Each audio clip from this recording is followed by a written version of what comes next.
அனைவருக்கும் வணக்கம். இன்னைக்கு ஜூன் 4ஆம் தேதி புதன்கிழமை. கின்னஸ் சாதனை படைத்த பின்னணி பாடகர் எஸ்பி பாலசுப்ரமணியம் உலக அளவில் அதிக எண்ணிக்கையிலான பாடல்களை பாடியதற்காக கின்னஸ் உலக சாதனைகள் புத்தகத்தில் இடம்பெற்றவரும் பன்முகத்திறன் கொண்டவருமான எஸ்பிபி எனப்படும் எஸ்பி பாலசுப்ரமணியம் மணியம் பிறந்த தினம் இன்று. ஆந்திர மாநிலம் நெல்லூர் மாவட்டத்தில் 1946 நம்மளுக்கு சுதந்திரம் கிடைக்கிறதுக்கு ஒரு வருஷத்துக்கு முன்னாடி பிறக்கிறார்.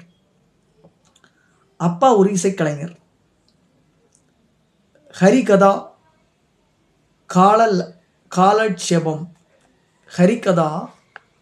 காலட்சேபம் செய்வதில் புகழ் பெற்றவர் அப்பா. காளகஸ்தி பள்ளியில் SSLCயும் திருப்பதி ஆர்ட்ஸ் கல்லூரியில் PUCயும் பயின்றார். இளம் வயதிலேயே பாடுவதில் மிகுந்த ஆர்வம் கொண்டிருந்தார். தெலுங்கு சங்கம் ஒன்று நடத்திய பாட்டு போட்டியில் தொடர்ந்து 3 ஆண்டுகள் பரிசை வென்றவர்களுக்கு வெள்ளிக்கோப்பை வழங்குவது வழக்கம். 2 ஆண்டுகள் முதலில் வந்த இவருக்கு வெள்ளிக்கோப்பையை கொடுக்காமல் இருப்பதற்காக 3ஆம் ஆண்டு வேண்டுமென்றே 2வது பரிசு என அறிவித்தனர்.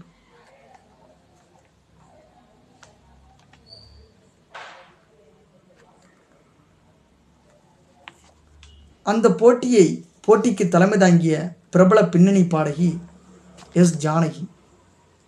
இவர்தான் எல்லோரையும் விட சிறப்பாக பாடினார் என்று நிர்வாகிகளிடம் வாதாடி முதல் பரிசை பெற்றுத்தந்தார். வெள்ளிக்கோப்பையும் கிடைத்தது. சென்னை இன்ஜினியரிங் கல்லூரியில் இடம் கிடைக்கவில்லை என்பதால் தொழிற்கல்வி பயின்றார். 1966 கோதண்டபாணி இசையமைத்த தெலுங்கு திரைப்படத்தின் முதலாக பாடினார்.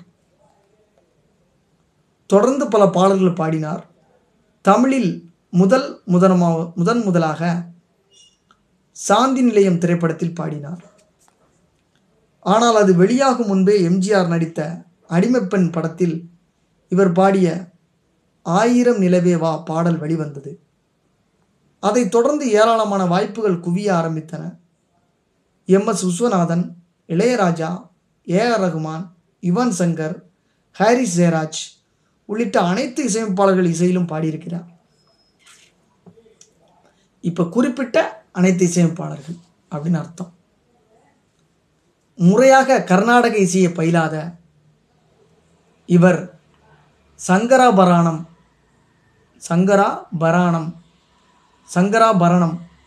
படத்தில் கர்நாடக இசையில் அமைந்த பாடல்களை சிறப்பாக பாடி உலகம் முழுவதும் பிரபலமானார். அதற்காக தேசிய விருதை பெற்றார்.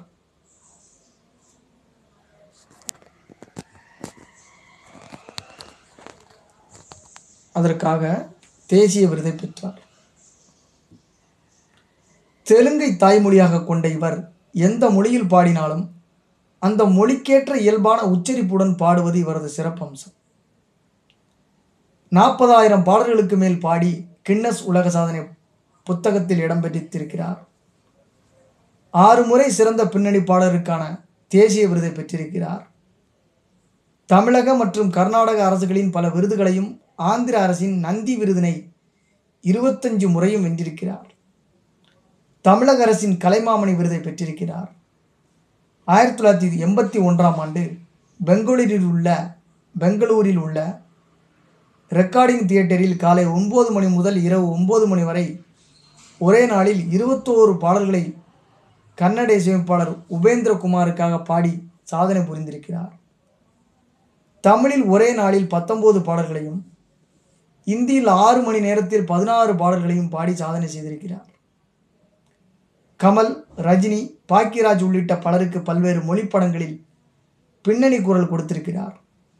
தென்னிந்திய மொழிகளில் 70க்கும் மேற்பட்ட படங்களில் நடிச்சிருக்கிறார். தமிழ், தெலுங்கு, கன்னடம், இந்தி ஆகிய மொழிகளில் 45 திரைப்படங்களுக்கு மேல் இசையமைச்சிருக்கிறார்.